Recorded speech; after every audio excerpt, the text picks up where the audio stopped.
some good news about India and Pakistan war. Thank you for praying. Until yesterday, President Trump didn't want to be involved in talks. Yesterday, you saw Fox News interview with Vice President who doesn't want to be involved in India-Pakistan war. That's wrong. I met with both sides, Republicans and Democrats. I have been in touch with Pakistani leaders and our Indian leaders. Peace is possible. Now some good news, but please pray this to continue and war should be stopped immediately. నిన్నటి వరకు president Trump India Pakistan విషయంలో మేము ఉండవని Marco Rubio అనడం మీరు విన్నారు, secretary of state. Vice president Pence చెప్పడం మీరు విన్నారు. కానీ నేను హోప్ విడిచిపెట్టలేదు, పుష్ చేస్తూనే ఉన్నా, ప్రార్థిస్తూనే ఉన్నా, రాత్రి పగలు పని చేస్తూనే ఉన్నా.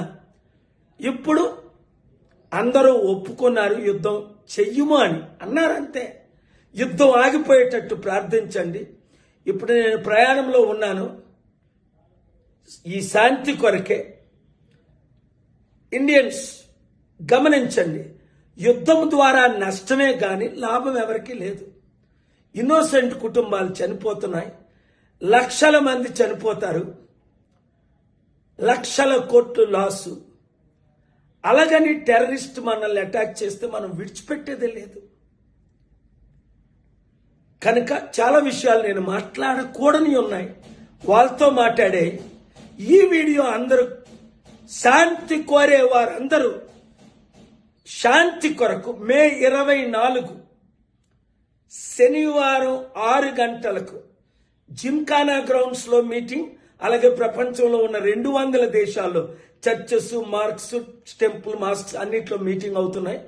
మీరు కూడా ఎంకరేజ్ చేయండి, ఈ మీటింగుల్లో పాల్గొనండి, శాంతి కొరకు కష్టపడండి. ఈ వీడియో అందరికీ షేర్ చేయండి. Thank you very much.